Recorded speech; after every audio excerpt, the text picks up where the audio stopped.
Is it just me, or when you read the Bible from an unbiased perspective, it gets like really, really simple? Just for context, this is my fourth time reading through the Bible front to back. And I'll be honest, the first time I read through it, I was like, hey, God, you sound mean.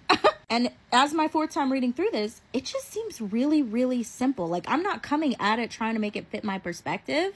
I'm just simply reading the Bible for what it is. And I'm in the Old Testament, and it's talking about how when you touch a carcass of an animal, you become ceremonially unclean. And I remember thinking, God, that's so unfair. Like, okay, so you accidentally touch a carcass and you're unclean till evening? Like, that's rude. But when you really look at that, like, this was a group of hundreds of thousands of people in the desert.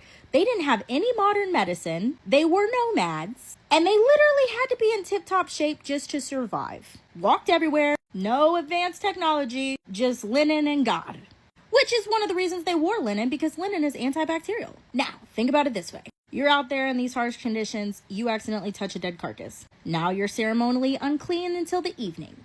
Does that not just sound like, hey, go sit down and don't spread the germs? Because they didn't have a washing machine. They didn't have places they could go shower like that. They didn't have antibacterial soap. They just had to go sit down and wait for the bacteria to die.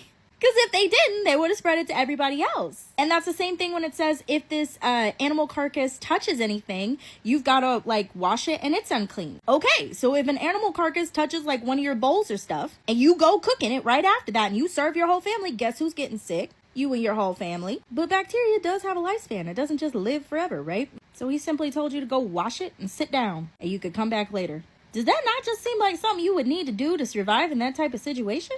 Am I tripping, or is it really that simple? Like, I've always said the Bible is not just this book of rules that you're supposed to follow, but it's God's interaction with humanity, and it is a guide to the best possible life you could live. He is out here giving you the key to skip a bunch of stuff that's super unnecessary. Because I promise you, if you follow the 10 Commandments to a T, you're going to live a pretty clean life. Now, as Christians, we are not under the law. We are under grace, and the law is fulfilled through love.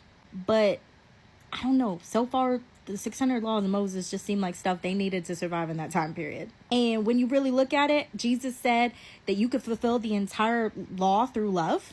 And it really could have been fulfilled through love. He wouldn't have had to go through all that, hey, this is what you do if like your neighbor steals your donkey, and this is what you do if you get your eye cut out or somebody beats a slave. He wouldn't have had to do all that if these people just had love. But because they didn't, because they were lacking, he had to set down ground rules for the evil that already existed within the people. And it really is just that simple. I don't know. I'd love to talk about it. Y'all comment down below. Let me know what you think.